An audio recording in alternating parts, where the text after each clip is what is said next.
하나님 말씀은 마태복음 4장 18절에서 22절에 있는 말씀입니다. 우리 같이 함께 합독하시겠습니다. 갈릴리 해변에 다니시다가 두 형제 곧 베드로라 하는 시몬과 그의 형제 안드레가 바다에 금을 던지는 것을 보시니 그들은 어부라 말씀하시되 나를 따라오라 내가 너희를 사람을 낚는 어부가 되게 하리라 하시니 그들이 곧 그물을 버려두고 예수를 따르니라. 거기서 더 가시다가 다른 두 형제 곧 세베대의 아들 야고보와 그의 형제 요한이 그의 아버지 세베대와 함께 배에서 금을 깁는 것을 보시고 부르시니 그들이 곧 배와 아버지를 버려두고 예수를 따르니라. 아멘. 몇 주에 걸쳐서 믿음에 대한 말씀을 같이 함께 나누었습니다. 오늘 또한 역시 예수님을 따르는 신앙이라는 제목을 정했지만 역시 믿음에 대한 그런 부분들의 말씀을 우리 같이 함께 나누고자 합니다. 기독교의 미래학자로 알려진 레너드 스윗이라는 분이 있습니다. 이분이 오늘날 개신교가 심각한 중병에 걸려 있다고 그렇게 진단을 했습니다. 그 심각한 중병이 무엇이냐면 그것은 교회에 예수가 없다는 그런 말입니다.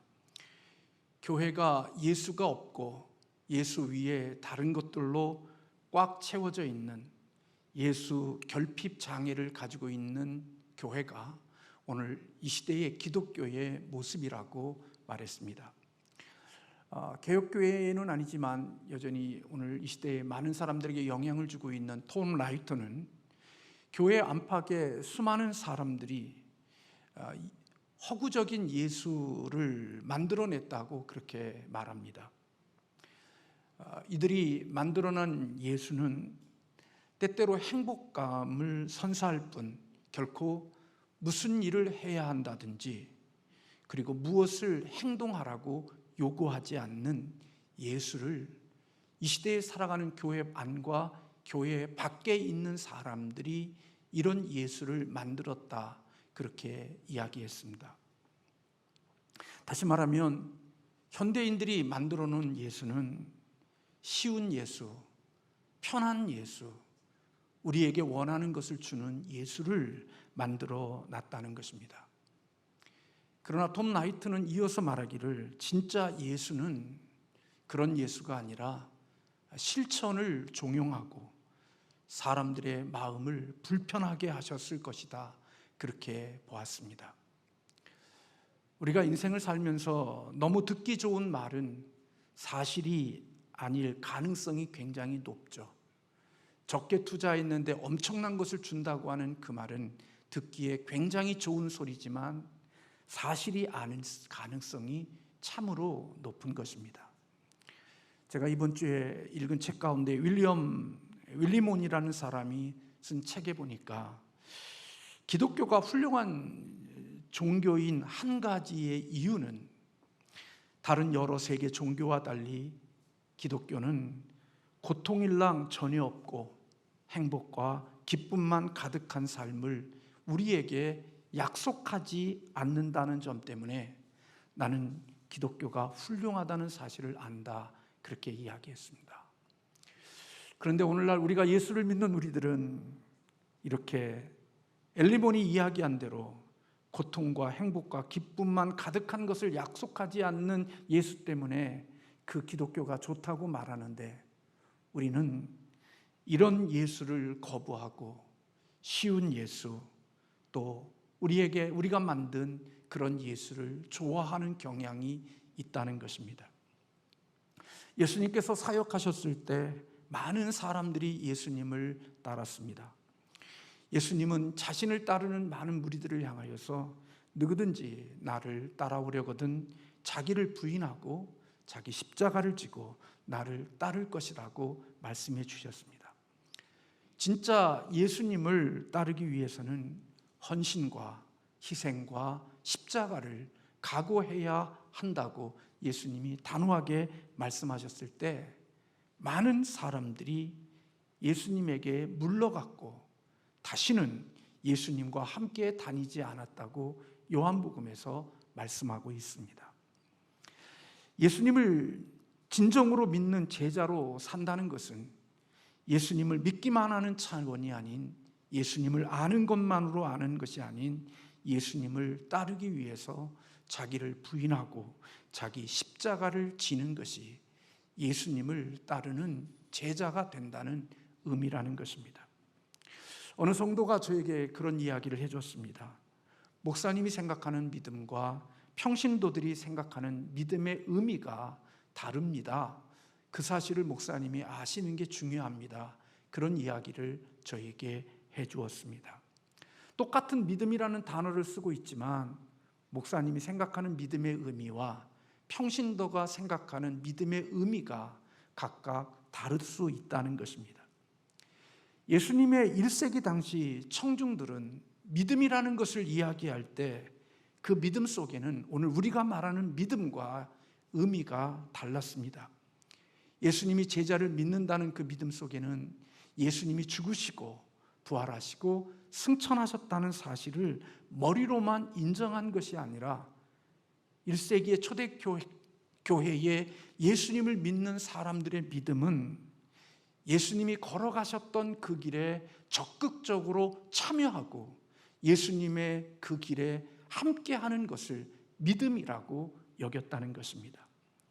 한 번도 가본 길이 없고 한 번도 가보지 못했지만 그 미지의 세계로 주님의 말씀을 따라 자신의 발을 디디고 자신의 삶을 드린 사람들, 그들이 가진 믿음이 초대교회의 사람들이 말하는 믿음이었다는 것입니다. 그런 의미에서 제가 곰곰이 생각해 보니까 믿음이라는 것은 공부를 하고 배운다고 해서 성장하거나 잘하는 것은 아니라는 생각을 하게 되어졌습니다. 믿음은 어디에서 자라고 믿음은 어디에서 커지느냐? 믿음은 하나님의 능력을 체험할 때 그 하나님의 능력을 체험하는 곳에서 믿음은 커지고 믿음은 자라게 된다고 여겨집니다. 그런데 여러분, 하나님의 능력을 어떻게 체험합니까? 하나님의 능력이 있다는 사실을 어떻게 내 삶으로 경험할 수 있습니까? 하나님의 능력을 체험하기 위해서는 내가 하나님의 말씀과 하나님의 명하시는 것에 내가 행동하고 내가 순종하는 자가 될 때 우리는 그곳에서 하나님의 능력을 체험합니다. 내가 알고 있고 내가 지식으로 믿는 믿음 속에서 하나님의 능력을 체험하는 것이 아니라 하나님의 능력은 내가 그 주님의 말씀을 따라 행동하고 순종하는 그 자리에서 하나님의 능력을 체험하는 자가 되어진다는 것입니다. 무리를 걷게 하시는 하나님의 초자연적인 능력을 체험하려고 하면 예수님의 말씀을 따라 배에서 뛰어내려야 무리를 걷게 하시는 하나님의 능력을 체험할 수 있습니다. 하나님의 능력을 아무리 믿는다고 말하면서 물 위에서, 배 위에서 내가 내리지 아니하면 무리를 걷게 하시는 예수님의 능력은 결코 체험될 수가 없는 것입니다. 견고한 그 물이 넘실넘실 넘치는 요단강을 가르고 그곳에 길을 만들어서 우리의 인생을 지나가게 하시는 하나님의 능력을 체험해 보려고 하면 그것은 내가 하나님을 아는 지식으로 끝나는 게 아니라 하나님의 말씀을 따라서 내가 물이 넘실넘실 넘치고 내 생명을 위협할 수 있는 그곳에 내 발을 내디뎌야 하나님이 물을 가르시고 그곳에 길을 만드시는 하나님을 체험할 수 있는 것입니다. 견고한 성을 무너뜨리고 그 성이 마치 비스킷처럼 무너지는 그런 것을 내 삶으로 하나님의 능력을 체험해 보려고 하면 하나님의 말씀을 따라 바보 같고 어리석어 보이고 미련해 보여도 여리고성을 하나님의 말씀을 따라 돌아야 여리고성이 무너지는 체험을 경험하게 되는 것입니다. 하나님이 주시는 축복의 땅, 약속의 땅, 그 땅을 내가 들어가는 경험과 그런 능력을 체험하려고 하면 내가 살고 있는 편안하고 아무런 문제가 없고 아무런 내 인생에 걸림이 없는 그 편안한 장소인 본토 친척 아비집을 떠나 알지 못하지만 하나님의 지시하는 땅으로 내 발걸음을 옮기는 자가 되어져야 하나님의 약속의 땅이 어떤 땅인지를 체험할 수 있고 경험할 수 있게 되어지는 것입니다. 하나님의 말씀을 따라 순종하고 하나님의 말씀을 따라 행동하는 그곳에 하나님의 능력을 체험하고 하나님의 능력을 경험할 수 있는 것입니다. 아무리 하나님의 말씀을 많이 알고 대한민국에 있는 유명한 목사님들의 설교를 일주일에 몇 편씩 들으면서 하나님에 대하여 예수님에 대하여 거창한 지식을 가지고 있어도 내가 그 들려진 그 말씀대로 내 삶을 살아보거나 내가 순종해 본 적이 없으면 그 사람이 거창하게 이야기하고 대단하게 이야기하는 그 능력의 예수를 나는 체험해 보거나 경험해 볼 수가 없다는 말입니다. 비록 개척교회 초라한 곳에서 전파되어지는 메시지라 할지라도 그것이 하나님의 말씀이기에 그 말씀 붙들고 하나님의 말씀대로 살아보는 자, 그가 하나님이 위대하시고 하나님의 능력이 있다는 사실을 자기 삶으로 체험하게 되어지고 그 가운데 속에서 믿음이 커지고 믿음이 강해져가는 능력을 경험하게 되어진다는 말입니다. 오늘 본문을 보십시오. 예수님께서 어부인 베드로와 그의 형제 안드레를 향하여 나를 따라오라고 부르십니다. 내가 이제는 너를 고기 잡는 어부가 아니라 사람을 낚는 어부가 되겠다고 그를 부르셨습니다. 그때에 그들이 곧 그물을 버려두고 예수를 따랐다라고 말씀하고 있습니다. 그리고 좀 더 나아가 그물을 깁고 있는 야고보와 요한을 예수님께서 부르셨을 때 그들이 곧 배와 아버지를 버려두고 예수를 따랐다고 말씀하고 있습니다. 여러분, 어부에게 있어서 배와 그물과 또 우리 인간에게 있어서 아버지는 우리의 인생에서 생명과 같이 소중한 존재들 아닙니까? 내 인생에서 정말 가치 있는 것들 아닙니까? 그런데 예수님을 따라오라는 말씀에 순종하기 위해서 그 순종을 위해서는 자기의 배와 그물과 아버지를 버려두는 일들이 먼저 있었다는 것입니다. 그리고 그 일이 있었기에 예수님을 따를 수가 있었다는 거예요. 여러분들이 잘 아는 부자 청년이 예수님께 와서 예수님, 우리가 내가 어떻게 영생을 얻을 수 있습니까? 그렇게 물을 때 예수님께서 율법에 대한 말씀을 하셨어요. 내가 어렸을 때부터 이 율법을 다 지켰습니다. 그때 예수님께서 너에게 한 가지 부족한 게 있는데 너 물질을 좀 잘 정리하고 그 다음에 나를 따르라, 그렇게 이야기할 때 그가 예수님을 따른 게 아니라 근심하며 자기의 삶의 현장으로 돌아갔다고 성경은 기록하고 있습니다. 왜요? 예수님을 따르기 위해서는 주님의 말씀에 순종하는 버림이 있어야 되는데 버릴 수가 없기 때문에 예수님을 따라갈 수가 없었던 것입니다. 예수님을 따르는 삶, 지식으로 하나님을 아는 삶에는 순종과 행동이 필요하지 않지만 예수님을 따르는 사람이 되고 예수님을 따라가는 사람이 되기 위해서는 이와 같은 행동과 이와 같은 순종이 필요하다는 겁니다. 그것 없이는 예수님을 따라갈 수가 없고 예수님을 따라가지 못하기 때문에 예수님의 약속하신 것들은 내 삶에 경험되거나 체험되어지지 않는다는 것입니다. 예수님을 따르는 신앙에는 그런 의미에서 보면 의식적인 결단과 행동이 필요하다는 것이죠. 예수님께서 세우고자 하셨던 믿음의 사람들, 예수님이 세우고자 했던 예수님의 제자들, 그들은 바로 자신의 인생을 뒤집는 그런 놀라운 변화에 도전하고 순종할 수 있는 예수님을 따르는 사람들을 예수님은 그의 제자로 세우시고 싶었고 하나님 나라의 일꾼으로 삼고자 했던 것입니다.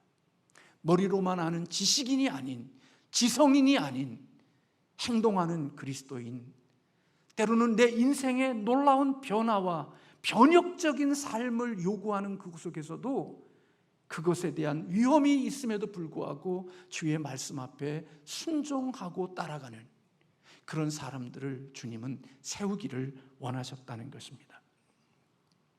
북미에서는 결혼하면 3개의 반지를 받는다는 농담이 있다고 그래요. 첫 번째 반지는 약혼할 때 받는 약혼 반지고요, 2번째 반지는 결혼식 때 받는 예물 교환용 결혼 반지라고 그래요. 그리고 또 하나의 3번째 반지가 있는데 그 반지는 바로 고난의 반지라는 거죠. 결혼은 약혼 반지와 결혼 반지만 있는 게 아니라 그 결혼이라는 그 속에는 고난의 반지도 함께 포함되어져 있는 종합 선물 세트라는 거예요. 근데 사람들은 결혼하면 약혼 반지와 결혼 반지만 생각하지 그 속에 고난의 반지도 함께 포함되어져 있다는 생각을 하지 않는, 이러한 생각으로 결혼하니까 자기의 인생 가운데 약혼 반지와 결혼 반지를 받을 때에는 인생이 그렇게 행복하고 잘했다고 이야기하지만 그 결혼 속에 고난이라는 반지도 함께 있다는 사실을 몰랐기에 그가 고난이라는 곳에 작은 문제를 만나게 되면 그것을 견디지 못하고 그 결혼을 유지하지 못하는 일들이 우리의 인생 가운데 속에 있다는 겁니다. 예수를 믿어 구원받는 것, 그것은 구원은 단지 우리로 천국을 들어가는 티켓만을 받는 게 아니라 예수를 믿어 구원받는 이 구원이라는 의미 속에는 내가 예수 믿어 천국 가고 내가 예수 믿어 이 땅에서 원하는 걸 다 얻는 의미의 좋은 것만 있는 게 아니라 예수님을 믿는, 그리고 예수님을 따르는 그 길 속에는 십자가와 고난과 희생의 고난도 함께 담겨져 있다라는 이해를, 믿음을 가진 사람들이 구원이라는 개념 속에 그 의미가 포함되어져 있어야 된다는 것입니다. 영생을 주시는 하나님, 나를 죄에서 구원해서 지옥에서 건져서 영원한 생명의 천국으로 들어가게 하신 그 하나님의 은혜는 단순히 이 세상에서 내가 원하고 바라는 것만 다 누리고 살아가는 구원이 아니라 영생과 구원을 주시고 애굽에서 죄로 살던 우리들을 구원해 주신 그 구원의 은혜를 입은 사람들이 이 땅을 살아가는데, 결혼이라는 행복의 과정을 들어가면 그곳에 항상 좋은 것만이 있는 게 아니라 부부로서 살아가고 며느리로서 살아가고 사위로서 살아가고 부모로서 살아가는 그 과정 속에 치러야 될 고난이라고 하는 반지가 있고 그 고난을 감당하는 것이 결혼의 의미 속에 있다라는 생각을 가져야 한다는 거예요. 톰 나이트가 말한 대로 자신이 만든 허구의 예수, 인간이 만든 예수, 쉬운 예수를 따라가는 사람들은 언제나 헌신 없이 자신의 욕구만을 채우려고 한다는 것입니다. 이들은 오늘 제가 주보에 실어놓은 글처럼 여러분들이 집에 가셔서 한번 곰곰이 읽어보세요. 노희성 목사님의 글을 제가 실어놨어요. 거기에는 여러분 지금 보시면 또 설교에 집중이 안 되니까 집에 가서 들어보세요. 읽어보셔요. 제가 생각하는 말을 그 목사님도 거기에다가 실어놨더라고요. 저희 집사람이요, 담임 목사가 설교하면요 별로 감동을 안 받아요. 근데 설교에 나오는 유명한 설교 목사님이 설교를 하면 목사님이 설교한 거 그 목사님도 설교하대? 그래요. 얼마나 기분이 나쁜지. 제가 이야기하면 감동을 안 받아요. 근데 제가 훨씬 더 오래전에 설교했던 내용인데 나중에 유명한 목사님이 그 얘기하면 그 목사님도 목사님이 이야기한 설교하대? 짜증나요. 그래서 짜증낼까 봐, 여러분 짜증낼까 봐 그 목사님의 글을 거기다가 실어놨어요. 성도의 유형에는 3가지의 유형이 있대요. 손님과 고객과 제자가 있다는 거예요. 손님은 뭐 하기 위해서 있는 사람이에요? 내가 원하는 것을 찾기 위해서 그곳에 있는 사람이죠. 그리고 내가 찾는 상품과 내가 원하는 상품이 없으면 언제든지 그 마트를 떠나버리죠. 고객은 어떤 사람이에요? 손님보다 좀 낫다는 거예요. 왜요? 이 사람은 단골이니까요. 그리고 가게를 입만해서 바꾸지 않아요. 오랫동안 그 마트를 이용했어요. 그러니까 여러분, 그 가게에 기여한 게 있겠죠. 그래서 이 고객은 언젠가 때면 자신이 원하는 물건을 요구한대요. 이 물건 좀 갖다 놔주세요. 내가 필요한 게 이게 있으니까 이런 것도 좀 준비해 주세요. 그렇게 요구하는 사람이 고객이래요. 그러나 손님과 고객은 공통점이 있는데, 그것은 그 가게를 위해서가 아니라 자기를 위해서 그 고객, 그 가게를 이용한 것뿐이에요. 다시 말하면 섬김을 받기 위해서 자기가 그곳에 있었던 거지, 그 가게를 섬기기 위해서 존재했던 사람은 아니라는 거예요. 근데 예수님은 고객과 손님을 원하시는 게 아니라 예수님은 제자를 원하신다는 거예요.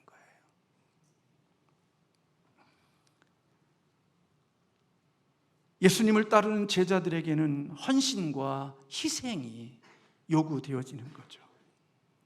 톰 라이트는 그렇게 말했습니다. 예수님을 따르는 일은 고상하고 종교적인 선택 사항이 아니며 자신의 사이즈에 맞나 안 맞나 시험 삼아 입어보는 옷이 아니다, 그렇게 말했습니다. 예수님은 내 옷에 맞나 맞지 않나, 내 사이즈에 맞나 맞지 않나 입어보고 안 맞으면 벗어버리고 맞으면 입는 그런 분이 우리가 믿는 예수님이 아니라는 거예요.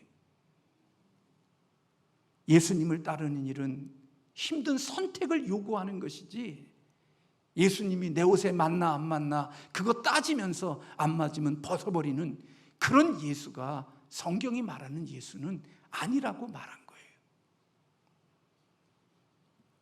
저는 예수님을 따르는 일에 있어서 힘든 선택이 요구하는 일에는 관심이 없는 사람, 저는 그 사람은 성장판이 닫힌 성도가 아닐까 하는 생각이 들었습니다. 여러분, 자녀들을 기르면서 한참 성장해야 되는데 그 성장판이 닫혀져 간다고 하면 여러분 어떠시겠어요? 마음이 많이 아프지 않겠어요? 그리고 그 성장판을 닫히지 않게 하려고 성장할 수 있는 그 길이 열려지도록 무척이나 애쓰지 않겠어요? 저는 우리 주님이 성장판이 닫혀버린, 지금 한참 성장해야 되고 한창 자라서 하나님의 나라를 위하여서 중요한 일꾼이 되어야 되는 그때에, 이미 가장 중요한 때에 성장판이 닫혀져 버린, 그래서 주님이 따르는 일에 힘든 것을 요구하고 뭐것을 요청할 때는 조금도 관심 갖지 아니하고 오직 나의 피로 나의 원하는 게 이곳에 있나 없나, 그리고 내가 기여한 것이 이 고객, 이 마트에 내가 단골로 이 마트를 이용했기에 내가 이 마트에 뭔가 기여한 게 있기 때문에 내가 원하고 내가 바라는 것이 있을 때는 언제든지 그것을 요구하고 요청할 수 있는 자격이 있다고 생각하고, 교회 앞에 내가 그 기득권을, 내가 권리를 끊임없이 주장하며 살아가는 사람들이 있는 교회가 아니라, 주님을 위하여 구원의 은총과 나를 지옥과 사망에서 구원해 주시고 영생을 주신 그 예수님의 은혜 때문에 내가 어떻게 하면 주님을 섬기고, 내가 어떻게 하면 주님을 따르는 이 일 속에 십자가가 있고 고난이 있다 할지라도 내가 그것을 기꺼이 감당하려고 하는 제자, 예수님을 따르는 사람들, 그런 사람들을 우리 주님은 원하셨다는 겁니다.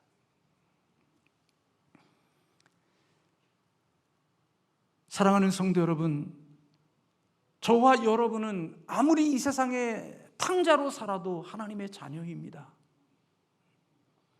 우리가 죄송하지만 개차반으로 살아도 예수 그리스도를 믿는 사람이라면, 믿었던 사람이라면 그는 하나님의 자녀입니다. 제가 구원에 대한 이야기를 지금 하고 있는 게 아닙니다. 탕자로 살 때에도 여전히 그 탕자는 하나님의 아버지의 아들입니다. 그러나 여러분, 하나님 아버지의 아들로서 살아가는 탕자의 모습을 볼 때 여러분 어떤 마음이 드십니까? 안타깝지 않습니까? 아프지 않습니까? 그런 아버지를 모시고 있음에도 불구하고 처절하게 살고 있는 탕자를 볼 때 우리의 마음이 어떻습니까? 어쩌면 교회를 다니는 우리들 가운데는 손님과 고객으로서 교회를 다니고 있는 사람들이 있을 거라고 생각이 됩니다. 마치 써리원 아이스크림 집에서 내가 원하는 것을 골라 먹는 것처럼 내가 필요한 것들을 골라서 나의 필요와 나의 원함을 채우는 그런 예수, 그리고 내 원함과 필요가 채워지고 내가 원하는 것들이 기대되어지지 않으면 언제든지 나의 원함과 필요를 줄 수 있는 그것을 향하여 쇼핑하는 그런 손님으로서, 고객으로서 예수를 따라가는 사람들도 있을 거라고 생각이 됩니다. 그래서 손님으로 있다가 결국 내가 원치 않으면 언제든지 떠나고, 그리고 고객으로 존재하다가 내가 요청하고 요구했음에도 불구하고 그곳에 내 요구와 필요가 채워지지 않으면 오랫동안 고객으로, 단골 손님으로 있었음에도 불구하고 나의 필요와 요구를 위해서 마트를 바꾸는 그러한 신앙과 믿음을 가지고 이 세대를 살아가고 있는 우리들일 수 있다는 사실을 목사님은 말씀하고 있는 것 같습니다. 예수님은요, 저나 여러분을 손님이나 고객으로 부르신 것이 아니라 제자로 부르셨다는 사실을 잊지 않아야 됩니다. 예수님을 따르는 일에 약혼 반지와 결혼 반지만 있는 게 아니라 궁극적으로는 결혼해서 한 가정을 이루고 하나님의 뜻을 이루기 위해서는 거기에 뒤따르는 고난과 희생과 십자가와 아픔이 뒤따른다는 사실을 이해하고 내가 그것을 알고 있어야 한다는 것입니다. 여러분, 깊이 생각해 보십시오. 좋은 것 중에 쉬운 것이 있는 것을 보셨습니까? 둘러보십시오. 좋은 것 중에 쉬운 것이 있는가? 없습니다. 좋은 것은 다 어렵습니다. 좋은 것은 다 힘듭니다. 노름하는 것, 가서 한번 땡기는 것, 우리에게 많은 것들을 약속하지만 결국 그게 우리들에게 좋은 것을 줍니까? 우리가 바라는 것을 준 적이 있습니까? 강원도에 가면 엄청나게 비싼 차들이 팔리고 중고에 걸려져 있다는 얘기들을 많이 듣습니다. 좋은 것들, 우리에게 원하는 것들을 약속하지만 쉬운 것으로 우리에게 좋은 것은 오는 법이 없습니다.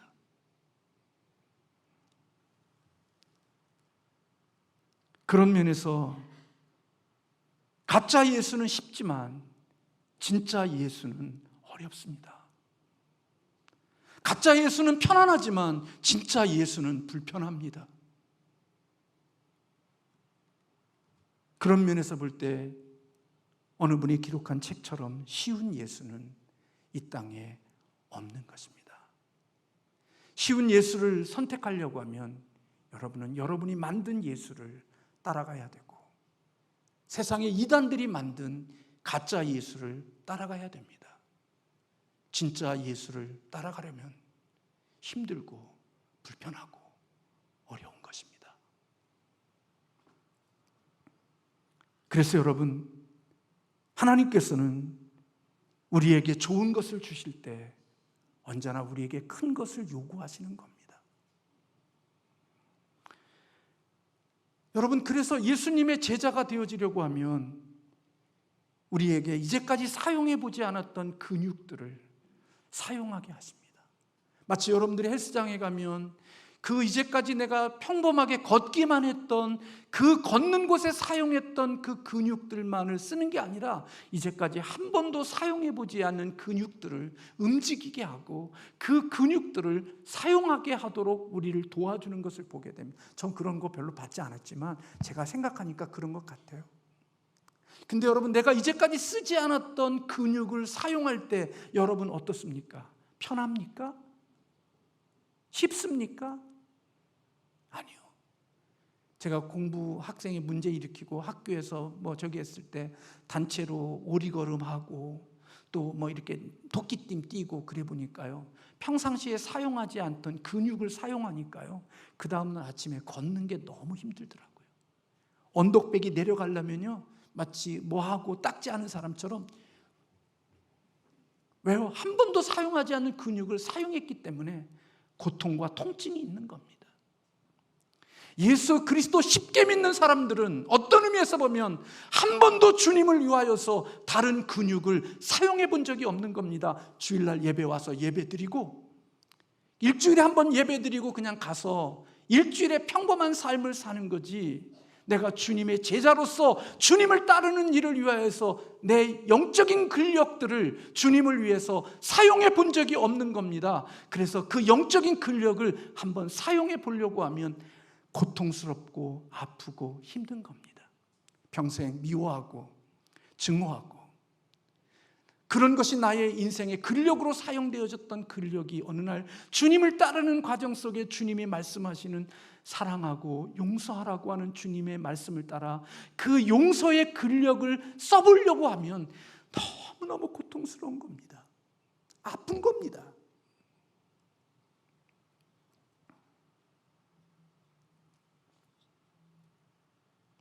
그래서 통증을 느끼는 겁니다. 그런데 여러분, 그런 과정을 통해서 건강한 몸이 만들어진다는 겁니다. 그런 과정을 통해서 예수님의 제자로 세워진다는 것입니다. 손님과 고객은 결코 만들어질 수 없는 그리스도의 사람이 그 속에서 빚어지고 만들어진다는 것입니다. 인생에 나의 필요를 위하여 모든 것들을 이루고 살다가 마지막 내가 원하고 필요한 것들이 충족되지 않으면 내 삶을 필요를 채워서 사는 게 아니라, 작은 근력을 만들었던 사람들은 자기의 호흡이 끊어지는 그곳까지, 그곳에서 주님의 뜻을 이루며 남겨진 근력을 주님을 위하여 드리면서 그 모든 것을 감수하며 주의 길을 걸어가는 진정한 제자의 삶을 살아가는 자가 될 수 있다는 것입니다. 저는 오늘 이 말씀을 준비하면서 저희 교회에 대단한 사람들은 없어도 저는 주님의 제자들이 있었다고 저는 생각합니다. 기억합니다. 어떤 어려움 속에서도 주님 때문에 신앙과 믿음을 지키려고 몸부림치고, 그곳 속에서 하나님이 기뻐하시는 일을 해보려고 몸부림치다가 그 삶을 끝까지 마침내 지키다가 하나님 나라에 가신 성도님들, 저는 그분들이 주님의 제자라고 생각합니다.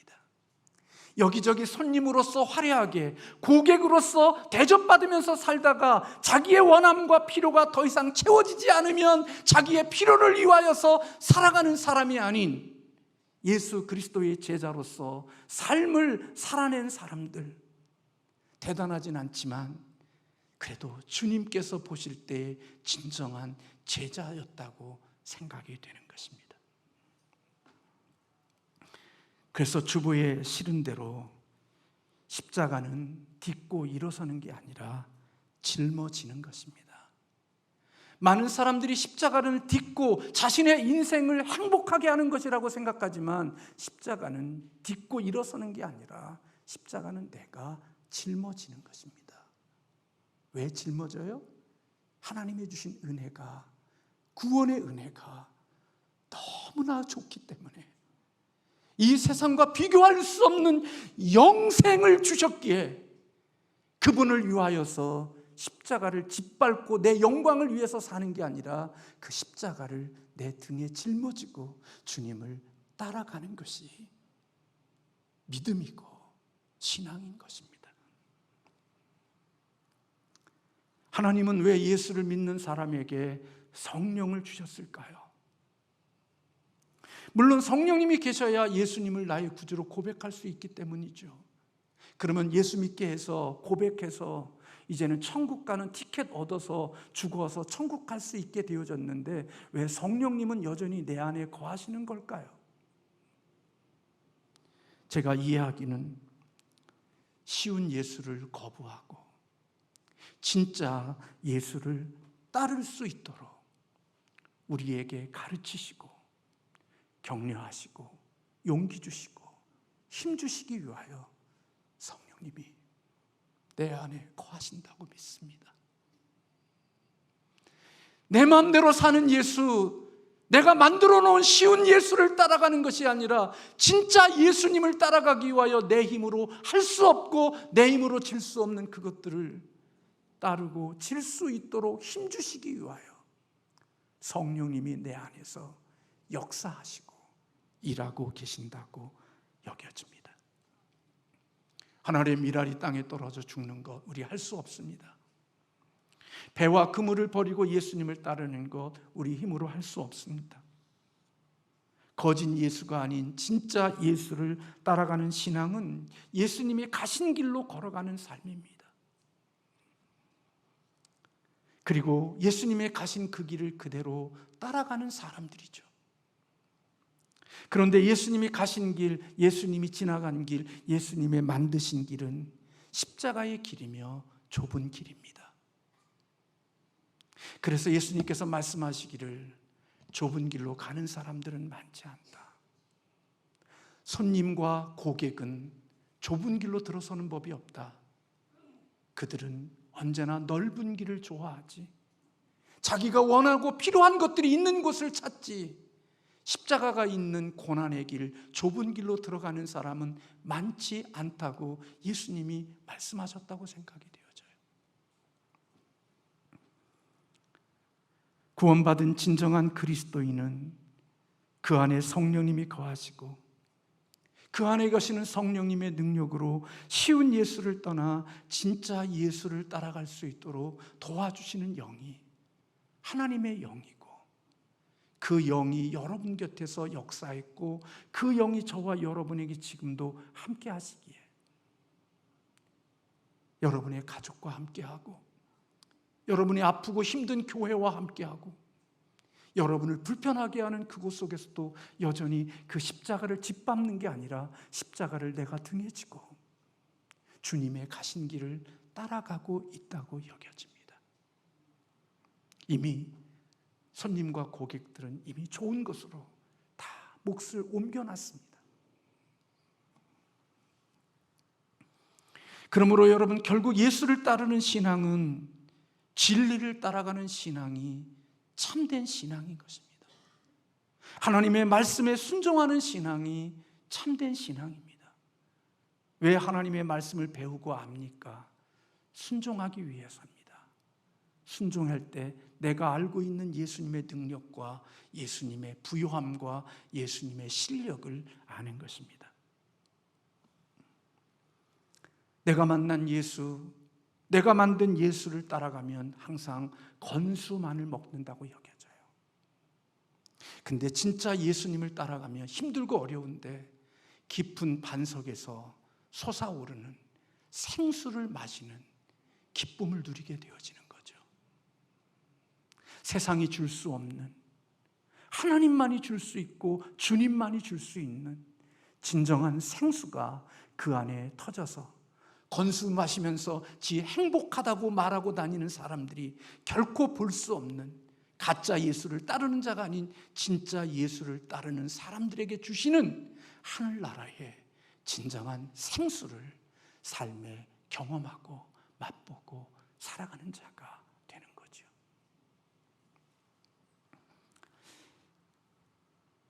말씀을 마치겠습니다. 얼마 전 미국에 계시는 권사님과 통화한 적이 있습니다. 이 권사님은 저희 목회와 또 저를 위해서, 사명신성교회를 위해서 늘 기도해 주시는 권사님입니다. 그리고 저의 설교를 정말 많이 들으시는 것 같아요. 주일 설교도 들으시고 새벽 설교도 들으시는 것 같아요. 그런데 이분이 저하고 통화하면서 그런 얘기를 하셨어요. 현 목사님의 설교를 들으면 가끔 권사를 기죽게 하는 설교를 한다고. 그래서 제가 어디가 기죽습니까? 라고 물어야 되는데 제가 그렇게 묻지를 않고 설교 듣기 싫고 불편하면 듣지 마세요. 그냥 그래 버렸어요. 그랬더니 이 권사님이 그래도 현 목사 설교를 들어야죠. 그렇게 이야기하더라고요.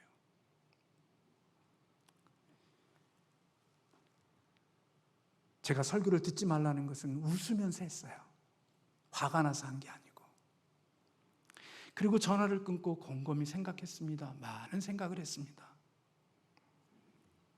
왜 권사님이 그런 얘기했을까? 이 권사님이 누구냐면 저희 집사람을 낳아준 분입니다.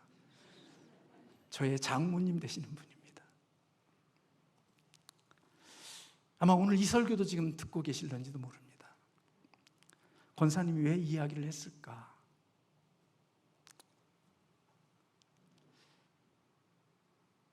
제가 오늘 이 말씀을 준비하면서 이 말씀을 여러분께 드리는 이유가 있습니다. 저를 사랑하고 저를 좋아하고 저를 아끼고 이 교회의 부흥을 위해서 말씀을 듣는 권사님이, 멀리 떨어진 미국에서 권사님을 듣는 마음이 기가 죽는다는 이야기를 듣는다면 오늘 이 가까운 곳에서 같은 현장 속에서 말씀을 듣는 사람들은, 기죽게 하는 사람들은 또 얼마나 많이 있을까 하는 생각이 들었기 때문입니다. 사랑하는 성도 여러분, 오늘 설교하는 저는 죄인입니다. 여러분이 아시는 대로 허물과 흠이 많은 사람입니다. 그렇게 대단한 배움과 대단한 것도 없는 사람입니다. 말씀에 순종하지 못하고 살아가는 부분도 여전히 많습니다. 집사람과 때로는 다투기도 하고 자녀들에게 혈기를 부리기도 합니다. 손녀인 하나가 내 말대로 되지 않으면 저놈의 새끼 저거, 그런 마음이 저에게 있는 사람입니다. 이런 제가 누구를 정죄하고 이런 제가 누구를 심판할 수 있겠습니까? 만약 저희 장모님이 누군가를 정죄하고 심판하는 것으로 그 메시지를 들었다고, 여러분이 그런 메시지로 들렸다고 하면 그것은 저의 마음에 치료되지 않는 상처와 부족한 인격 때문일 것입니다. 그러나 제가 말씀을 전할 때 순수하게 쉬운 예수가 아닌 진짜 예수를 따르라는 의미로 말씀을 전하고 있다면, 그래서 그것이 진짜 예수를 따르는 것 때문에 내 마음이 불편하다고 하면 저는 성도들을 더욱더 불편하게 하고 싶습니다. 사기꾼이 되고 싶지 않습니다. 쉬운 예수를 전하고 싶지 않습니다. 쉬운 예수를 찾아서 떠나게 한다 할지라도 저는 우리 교회 안에서는 진짜 예수를 따르는, 그 예수를 믿는 제자들이 이 교회에 있기를 원합니다. 왜요? 불편해야 아버지를 찾으니까요. 탕자가 쥐염 열매 맺고 자기의 삶이 처절하게 비참해지니까 누구를 그리워해요? 아버지를 그리워하잖아요. 그리고 아버지께로 돌아가잖아요. 평생의 쥐염 열매를 먹고 불편하게 사는 것보다 진짜 아버지의 품에 들어가서 아버지와 함께 사는 게 훨씬 더 인생에 행복이 있고 가치 있는 일이기에, 때로는 잠시 불편하지만 그 불편함 때문에 진짜 아버지를 찾고 진짜 예수를 만난다면 저는 그것은 진정한 복이라고 여겨집니다. 저는 이 말씀을 준비하며 곰곰이 생각했습니다. 우리 교회는 손님과 고객과 제자들 가운데 어떤 사람들의 부류가 많이 있을까? 하나님께 소원했습니다. 하나님, 이 마지막 시대에 우리 교회에 제자가 있는 교회가 되게 해주세요. 손님처럼 왔다가 자기 원하는 거 있을 때는 대접 다 받고 필요한 거 다 체험받다가 아이를 낳지 못해서 그 아이 낳지 못하는 영혼을 위하여, 생명을 위하여 끊임없이 교회가 간절히 기도하여 생명을 얻었는데 그 생명을 얻어서 이제는 유치원 다니니까, 우리 교회는 작은 개척교회라서 유치원을 보낼 교회가 없으니까 유치원이 있는 교회로 가야 되겠다고 하는 그런 교회가 아닌, 그곳에서 유치원이 없지만 내가 이 자녀를 통하여 유치원을 세우겠습니다, 어린 주일학교를 나를 통하여 시작하겠습니다라는 마음을 가지고 그곳에서 하나님께 뿌리를 내릴 수 있는 진정한 제자된 마음을 가지고 살아가는 그리스도인들이 우리 교회에 있기를 원합니다. 그래야 우리가 좀 더 행복할 수 있을 것 같아요. 그래야 이런 제자들이 있는 교회가 되어야 세상을 좀 더 부유하게 하고 하나님을 기쁘시게 할 수 있는 교회가 되어지지 않을까 하는 생각을 했습니다. 사랑하는 성도 여러분, 내가 만난 예수는 쉬운 예수입니까? 어렵지만 진짜 예수입니까? 기도하겠습니다.